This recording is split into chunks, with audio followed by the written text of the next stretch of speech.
భూభారతి చట్టంతో రైతుల సమస్యలు త్వరితగతిన పరిష్కారమవుతాయి. నిన్నటి వరకు 216 గ్రామాలలో గ్రామ సభలు నిర్వహించగా 13,693 దరఖాస్తుల స్వీకరణ. మెదక్ జిల్లా కలెక్టర్ రాహుల్ రాజ్ గురువారం మనోహరాబాద్ మండలం రంగాయిపల్లి, తూఫ్రాన్ మండలం రావెలిలో ఏర్పాటు చేసిన భూభారతి రెవెన్యూ సదస్సు సందర్శించి నిర్వహణ తీరును పరిశీలించారు. ఈ సందర్భంగా కలెక్టర్ మాట్లాడుతూ అధికారులు పహానీలతో రెవెన్యూ సదస్సులకు హాజరయ్యి సమస్యలు పరిష్కార దిశగా రైతులకు అవగాహన పరచడం జరుగుతుందన్నారు.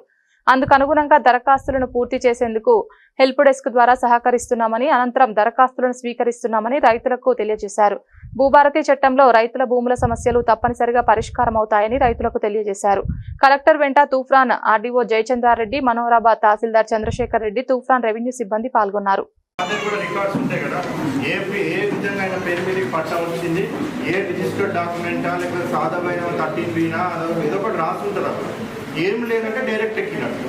సో డైరెక్ట్ ఎట్లా ఎక్కింది, మరి నీ దగ్గర ఏం డాక్యుమెంట్ ఉంది చూపెట్టుమని ఆయన కూడా అడుగుతాం, మనకి టైం ఇస్తాము. సో ఆయన ఏమైనా చూపెట్టినాడు అనేసి అంటే అప్పుడు కరెక్ట్గా జరిగింది అన్నట్టు. ఏం చూపెట్టలేదంటే అదేదో మిస్టేక్ జరిగినట్టు దాన్ని రెక్టిఫై చేయాలి.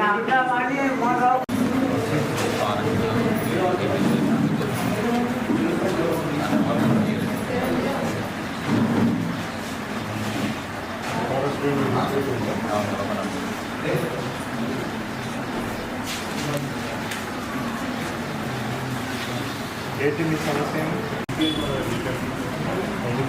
ఎన్ని సర్వే నెంబర్లు ఉండాలి మీకు? 2 సర్వే నెంబర్లు ఉండాలి. 2 సర్వే నెంబర్లు. ఏదే 1596, 21 గుంటలు 90 గుంటలు. ఈ 2 ఇప్పుడు రాలేదు.